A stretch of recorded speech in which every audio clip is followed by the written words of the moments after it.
My sister applauded when Dad slapped me at a party of 30. That night, I made a call that destroyed them all. Now they're begging. My name is Claire. I'm 32, and I've learned the hard way that blood does not always imply loyalty. However, sometimes the best revenge is simply allowing people to face the consequences of their own acts. It all started with what was supposed to be a celebration. My younger sister, Maris, had recently purchased her first home with her husband, Henry, and they were hosting a housewarming celebration. Maris, 29, had always been the golden child, marrying young, having 2 children by the age of 25, and convincing our parents that she could do no wrong despite a series of terrible financial mistakes. I, on the other hand, was the family's disappointment.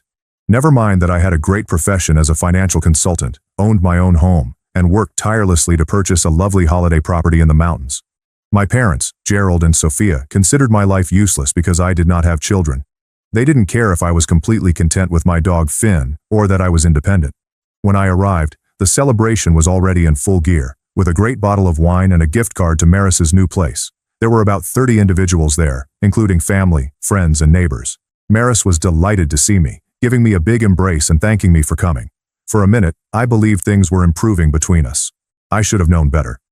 About an hour into the celebration, Maris tapped her wine glass to draw everyone's attention. "I want to thank everyone for coming tonight," she said, her voice carrying the artificial sweetness I'd grown to recognize over the years. "Henry and I are so grateful for all the support as we start this new chapter." Then her tone changed. "Actually, there's something else I wanted to discuss while we're all here together." She stared directly at me, and my stomach dropped. "Claire, could you come over here for a minute?" The crowd dispersed as I made my way to where Maris was standing. My parents flanked her on either side, and the expressions on their faces told me this wasn't going to end well. The discussions around us dwindled as more people turned to watch. "Claire," Maris said, her voice now audible to everyone. "You know how tight money has been for Henry and me, especially with the kids and the new mortgage." I nodded nervously, unsure where this was going, but experiencing a sinking sensation. "Well, we've been talking as a family," she said as she gazed at our parents, "and we think it would be really generous of you to let us use your vacation cabin. You know, since you barely use it. And we could really make some memories there with the kids." The way she phrased it sounded like a done deal, as if I had already agreed. But I hadn't. In fact, this was the first time I'd heard about it. "Maris, Mama interjected, walking forward with that smile that never left her eyes. "We think you should just give it to Maris and Henry. It would be the family thing to do." The room had become utterly silent. I could feel 30 pairs of eyes on me, waiting for a reaction. My cheeks were flushed with embarrassment and rage. "You want me to give away my vacation home?" "It's not like you're using it for its intended purpose," Dad said, his voice carrying the authoritative tone he'd used to silence my opinions all his life. "Vacation homes are for families. You just go up there alone with that dog of yours." "That dog has a name," I remarked with a high voice. "And yes, I go there to relax and recharge. It's my property that I worked hard to afford." Maris laughed, but it wasn't pleasant. "Come on, Claire. Don't be selfish. Think about my kids, your niece and nephew. They deserve to have those experiences." "They can have experiences at the dozens of other vacation rentals available," I said, attempting to maintain my composure despite the rage swelling inside me. "I'm not giving away my property." Mom's disguise slipped entirely. "You don't even have kids," she exclaimed, loud enough for the entire neighborhood to hear. "What do you need a family vacation home for? Just keep walking with your dog and stop being so damn selfish." The cruelty in her voice astounded me. These were the folks who were meant to love and support me, and here they were, publicly humiliating me for not having children, which wasn't exactly my choice. I had been struggling with infertility for years, which they were aware of, yet seemed unconcerned about. Dad took a step forward, his face flushed with rage. "Your sister has kids, real responsibilities. You're just a barren waste, taking up space and resources that could benefit actual family members." The term desolate struck me as a bodily blow. I'd heard Dad make terrible words before, but never this publicly or aggressively. The crowd shuffled uncomfortably, but no one spoke anything. Nobody defended me. Maris was virtually beaming with malicious joy. "About time the family disappointment paid up," she cackled. "Maybe this will finally make you useful for something." I stood there, shaking with wrath and shame, as my own family tore me apart in front of a crowded gathering. Some looked away sheepishly, while others watched with sick interest. But no one came forward to defend me. "I said no," I managed to say through tight teeth. It's my property, and I'm not giving it away. That was when Dad completely lost it. His hand shot up quickly, connecting with my cheek in a vicious backhand that knocked me backward. The sound of the smack reverberated across the suddenly silent room. And then, to my complete horror, people began clapping. Not everyone. Some looked astonished and uncomfortable, but there were enough individuals to fill the room with applause. Maris was beaming, like if she had just won an award. Mom nodded in approval. Dad fixed his shirt as if he'd just finished something essential. I stood there, fingers pressed against my burning cheek, staring at the individuals who were supposed to be my family. The treachery went deeper than any physical agony ever could. Fine, I replied calmly, my voice dead calm. I'll remember this. I went out without saying anything, leaving behind the gift I had brought and any illusions I had about my family's unconditional devotion. The drive home was a haze. Finn greeted me at the door with his usual excitement, and I buried my face in his fur, finally allowing the tears to fall.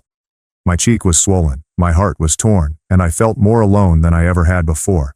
But when the initial shock faded, something else began to take its place. Cold, calculated anger. I had always been the responsible member of the family. While Maris made one bad financial decision after another, I had been quietly helping out. I co-signed her first auto loan when her credit was bad. I had lent her money for emergencies more times than I could remember. I'd even contributed to a down payment on the house we just celebrated, though she'd sworn me to secrecy about it. More importantly, I had been managing our parents' funds for the last 5 years. Dad had asked me to take over when Mom began to exhibit early signs of memory loss, and he was straining to keep track of things. I had sorted their finances, set up their retirement accounts, handled their taxes, and ensured that all of their payments were paid automatically.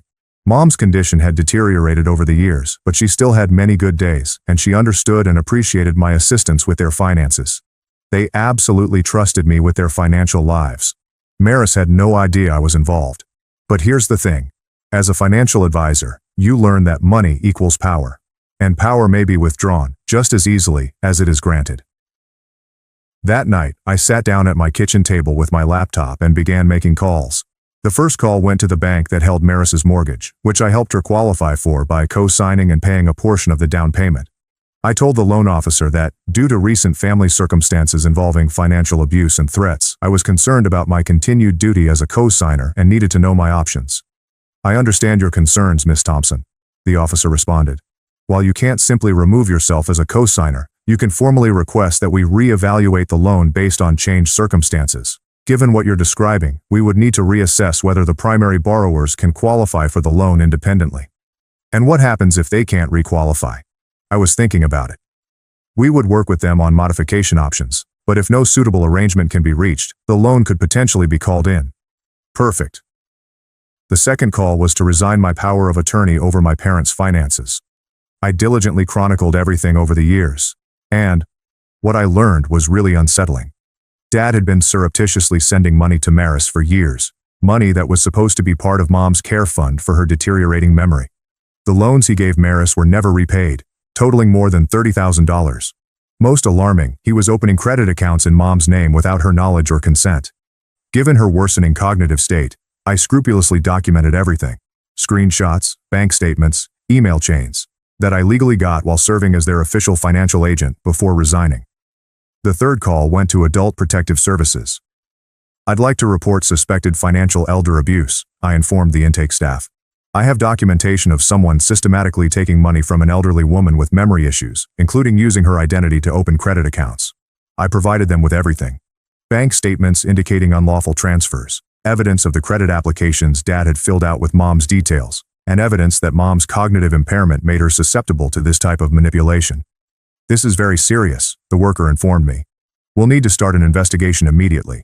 In the meantime, we'll need to freeze the accounts in question to prevent further exploitation. The fourth call went to Maris's employment. Maris worked as a bookkeeper for a small family firm, and I happened to know that her supervisor, Ms. Benton, was quite concerned about her staff financial integrity. A short check of public records revealed that Maris had multiple recent judgments against her for outstanding debts, which had not been reported during her employment. I did not make any charges. I simply asked Ms. Benton whether she was aware that Maris had hidden financial judgments that could influence her bonding insurance, which was required for her role managing the company's finances. The fifth call went to the IRS. Dad's loans to Maris, which were never repaid and totaled more than $30,000, are technically deemed taxable income because forgiven loans exceed a particular threshold. And if Maris had accepted these funds without declaring them, it would be tax evasion.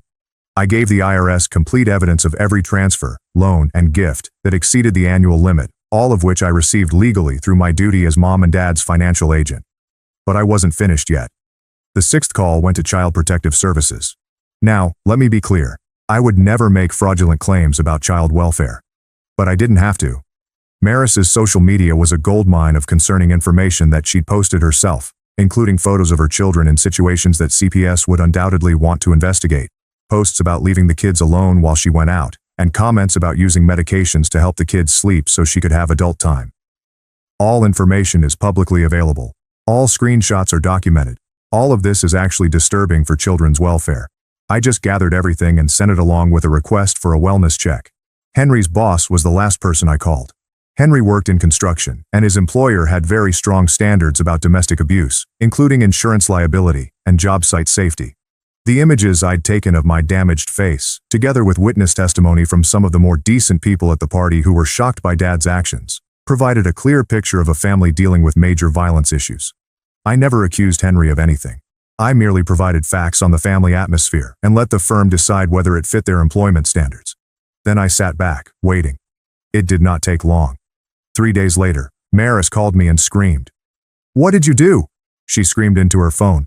"The bank is calling our loan. They want the full balance in 30 days or they're starting foreclosure." I removed myself as a co-signer. I explained quietly. "It's my legal right. You can't do this. We'll lose the house. You should have thought about that before you decided to publicly humiliate me and demand my property." "Claire, please." Her voice changed to a phony tenderness. "I'm sorry about the party. Things got heated. But you can't punish my kids for—" "Your kids? The ones you were so concerned about having vacation memories with? Maybe they should ask their grandfather where all their grandmother's medical money went." The line became quiet. "What are you talking about?" Maris inquired, but her tone shifted. She knew. "Adult Protective Services is very interested in Dad's financial activities," I remarked with a smile.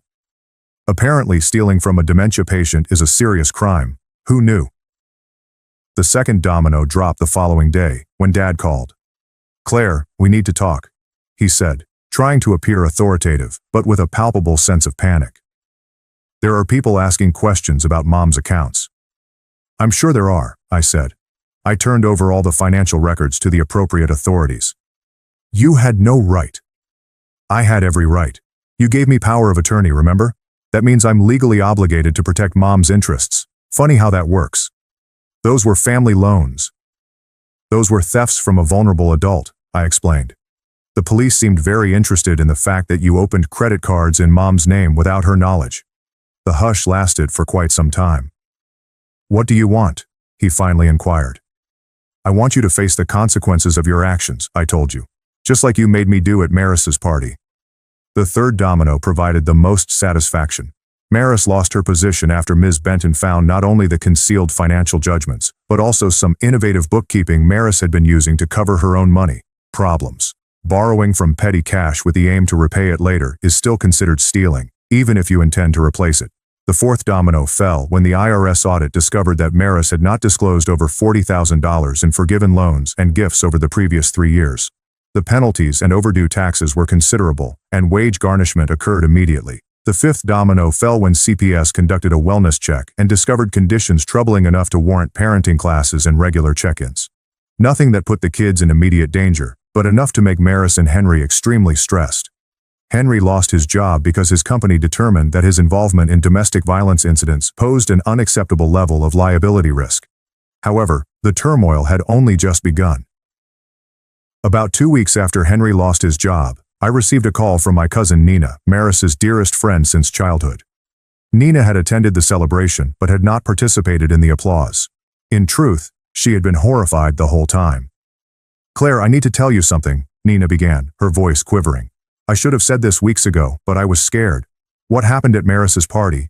It wasn't spontaneous." My blood became chilly. "What do you mean?" "They planned it," she explained. "I overheard Maris, your mom and your dad talking before the celebration started. And Maris mentioned that she had been working on getting your cabin for months. She said you were too self-centered to give it up willingly, so they had to exert familial pressure in front of witnesses. You couldn't back down. The treachery wound deeper than I had anticipated. They intended to ambush me. Maris clearly stated that if they did it publicly, I would be too embarrassed to decline. She laughed about it, Claire, Nina explained. She said something about how you always crumble under public pressure and that you'd probably just hand over the keys to avoid more confrontation. I felt nauseous. The entire event had been a premeditated attack intended to take advantage of my perceived weakness. They had brought 30 people to watch what they expected to be my humiliation and capitulation. There's more, Nina added. After you left, Maris boasted about how she'd been warming you up for months with sob stories about money problems. She claimed she had been documenting every time you supported her financially so she could use it as proof that you always cave when family members need assistance. Evidence for what? She intended to take you to court if public shame did not succeed. She had this belief that because you had been financially supporting her for years, you owed it to your family to continue. She thought she could persuade a judge to order you to sign over the cabin as part of a family support agreement. The audacity was amazing. Maris had been preparing a court case to seize my possessions, using my generosity as leverage. Why are you telling me this now? I requested an explanation. Nina was silent for a moment. Because Maris phoned me yesterday. She is desperate, Claire. She is considering suing you for purposely wrecking her family. She believes that everything is happening because you are vengeful, not because she and your parents violated the law. I am not sure what she is planning, but she has been inquiring about your income, employment, and where you spend your time. She's also been attempting to persuade mutual friends to join sides, telling them that you're a heartless monster who is destroying innocent children out of vengeance. This was exactly what Maris would do. Play the victim while refusing to take responsibility for her actions. But now I had advance notice, and I planned to utilize it. Nina, I need you to do something for me, I told you. If Maris contacts you again, I want you to record the conversation. Can you do that? I guess so, but why? Because Maris is about to learn that I'm much better at this game than she ever realized. After hanging up with Nina, I spent the evening further exploring Maris's social media sites. What I discovered was a treasure trove of incriminating evidence that depicted a completely different picture than the sob story she'd been telling everyone. While she was complaining about poverty to me and our parents, she was sharing pictures of costly restaurants, new clothes, and weekend getaways. The timestamps indicated that these posts were from the same periods that she had been asking me for emergency loans. She'd been lying about her financial circumstances to get sympathy and money from family members. More problematic were the posts in which she boasted about manipulating the system and taking advantage of people who have more money than sense. She'd actually uploaded copies of text messages in which she mocked me for being such a fool for assisting her financially. I took screenshots of everything and prepared a complete file. Then I did something unfathomable to me 6 months ago. I started my own social media campaign. I published a lengthy post about what happened at Maris's party, complete with images of my damaged face and testimonials from the few nice people who observed the assault. I didn't need to embellish or lie. The reality was bad enough. But I also added Maris's own posts, which showed her luxurious lifestyle while professing financial difficulty, as well as her disparaging comments about people who aided her, all of which were previously public on her social media accounts. I let her own words reveal her personality. The post went viral in our social circles. The response was astounding. Dozens more individuals responded with their own experiences of Maris's deceptive behavior, unpaid bills, and history of leveraging family strife to get her way.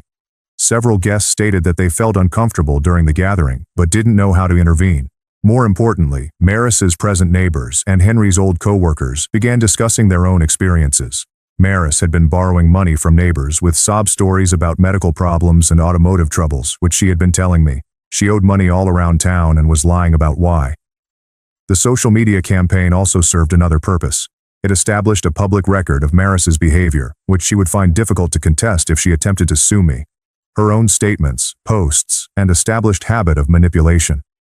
Maris visited my workplace 3 days after my post went up. I was in a meeting with a client when my assistant knocked on the door. "I'm sorry to interrupt, Miss Thompson, but there's a woman here who says she's your sister. She's quite upset."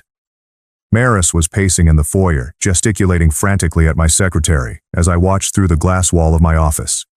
She looked even worse than she did at my house, unkempt, angry, and desperate. "Please reschedule my 3 p.m. appointment," I informed my customer. I have a family emergency to deal with. Maris started screaming the moment I arrived into the lobby. How dare you post that garbage about me online? You're destroying my reputation. Your reputation destroyed itself, I said quietly, well knowing that my colleagues were watching. I simply shared the truth about what happened. You posted private conversations. That's illegal. I posted conversations you shared. Publicly on your own social media, I quickly clarified. Nothing I shared was private. Maris's face was flushed with wrath. You're vindictive, and everyone can see it now. Nobody believes your victim. The comments on my post suggest otherwise, I stated. In fact, quite a few people have reached out to share their own experiences with your behavior. You turned people against me. I didn't have to turn anyone against you, Maris. Your actions did that all by themselves. That's when she made a crucial error.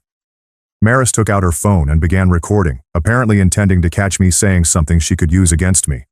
Say that again, she demanded, raising the phone. Tell everyone how you systematically destroyed an innocent family because you're a bitter, childless woman who can't stand to see other people happy. I smiled straight into her camera. I stopped assisting financial abuse and reported criminal activities to the proper authorities. If you wish to record this talk, let's make sure we have the facts straight. I took out my own phone and began recording.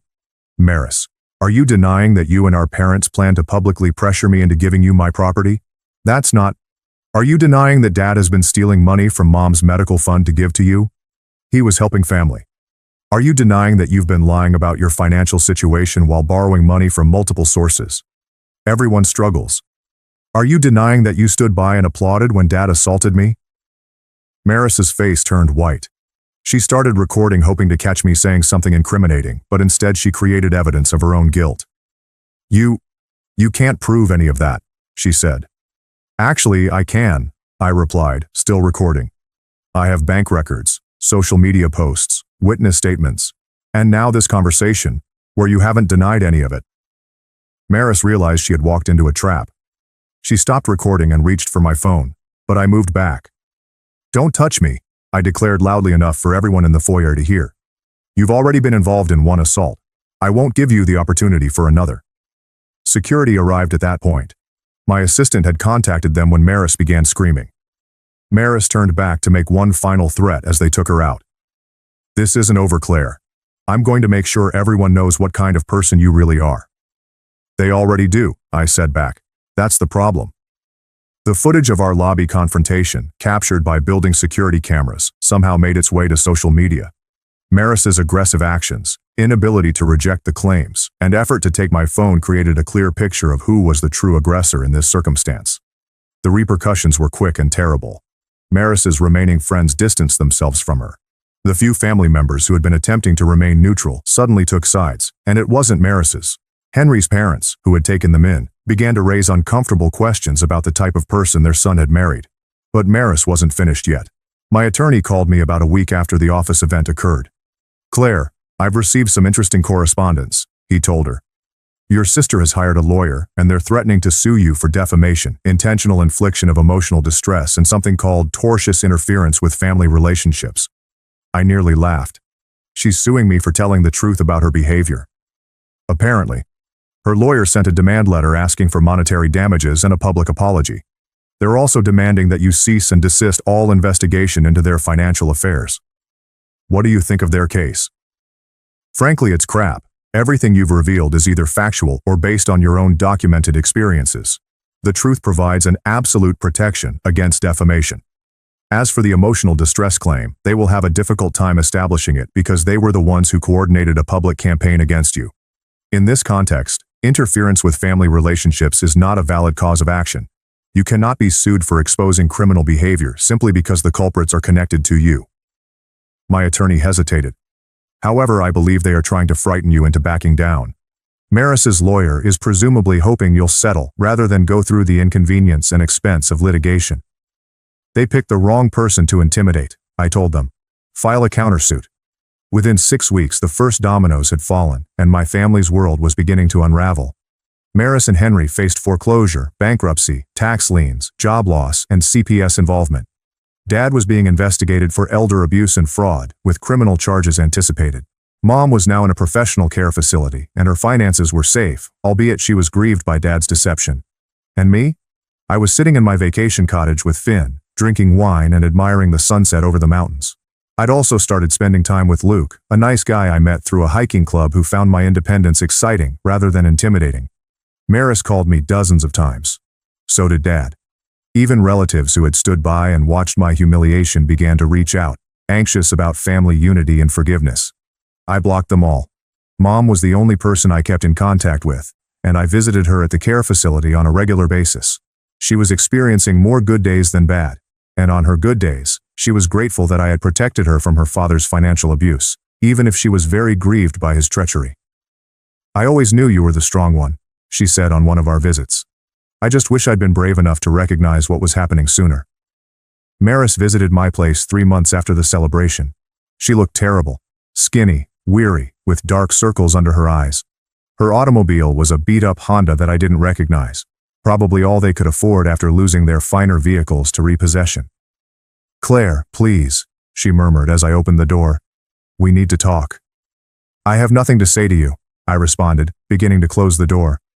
"Wait," she said, placing her hand against the door.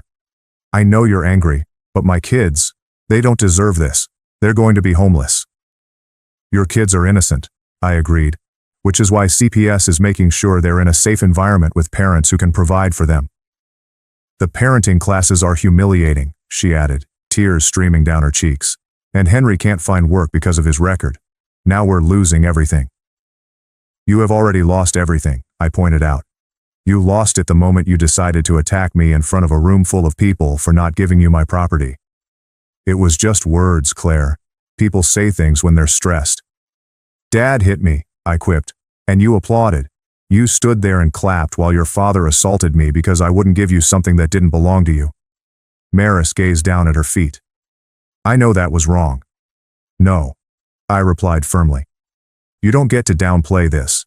You planned my public humiliation. You described me as a family disappointment. You agreed with Dad labeling me a barren waste. You cheered as he hit me. And now you want my aid since dealing with the repercussions is difficult? What can I do to make this right?" she pleaded urgently. I contemplated her question for a long time. "Nothing," I replied finally. "There is nothing you can do. You cannot take back your words. You can't take back the shame. You can't reverse the onslaught. And you can't deny that you all showed me who you truly are. But we're family." "No," I replied, cutting her off. "Family does not treat each other in the same way as you treated me. Family members do not gang up on one another. Family members do not physically assault each other. When someone is harmed, family members do not applaud. Claire, I'm begging you." "Are you begging me now?" I observed. "But where was the humility when you demanded my vacation home? Where was your care for my family when you called me names in front of 30 people?" Maris broke down and sobbed on my doorway. Part of me felt sorry for her, remembering the little sister I grew up with before she turned entitled and harsh.